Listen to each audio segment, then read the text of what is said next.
Polda Metro Jaya menetapkan 2 orang sebagai tersangka dalam kasus pendudukan lahan milik BMKG di Pondok Betung, Tangerang Selatan, Banten.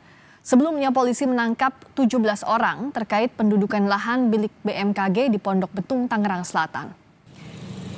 Direktur Reserse Kriminal Umum Polda Metro Jaya, Kombes Wira Satya Triputra menjelaskan salah satu tersangka yang merupakan ketua Ormas positif narkoba. Sementara satu tersangka lainnya, warga yang mengaku ahli waris. Kombes Wira Satya memastikan pihaknya terus mendalami kasus ini dan mengawal keberadaan lahan di Pondok Betung milik BMKG.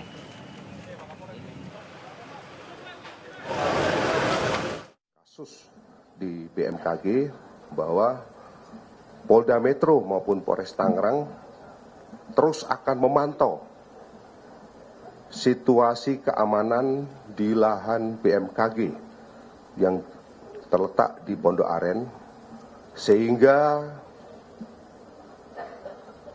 proses pembangunan yang akan dilakukan oleh BMKG tetap berjalan dengan lancar.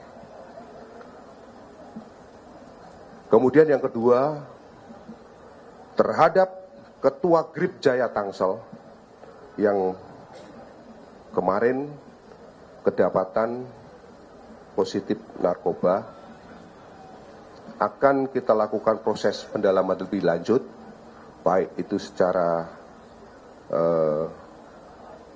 dari sisi undang-undang narkoba maupun keterlibatannya di dalam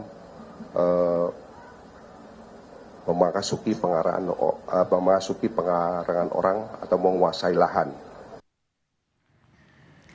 Lahan milik BMKG di Pondok Betung, Kecamatan Pondok Aren, Tangerang Selatan kini telah steril dari keberadaan ormas. Di pintu masuk lahan, garis polisi berwarna kuning telah dipasang. Sementara sejumlah pekerja bangunan terlihat tengah mengecor untuk mendirikan pagar permanen berbahan beton.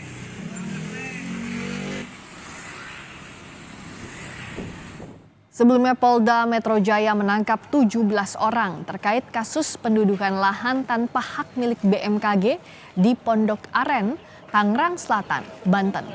Kabid Humas Polda Metro Jaya, Kombes Ade Arisyam bilang dari 17 orang yang ditangkap, 11 diantaranya merupakan oknum anggota Ormas dan 6 lainnya oknum warga yang mengaku ahli waris tanah.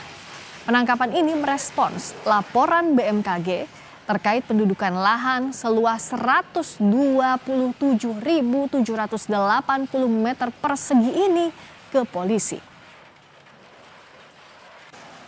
Kegiatan operasi preman ini setidaknya kami telah mengamankan ada 17 orang, 11 diantaranya adalah oknum dari Ormas GJ.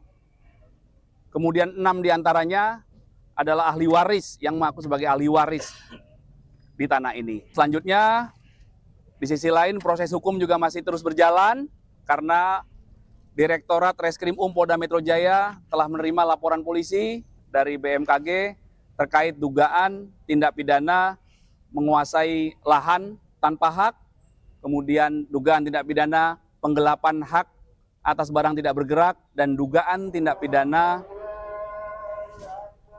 kekerasan secara bersama-sama di muka umum terhadap orang dan barang.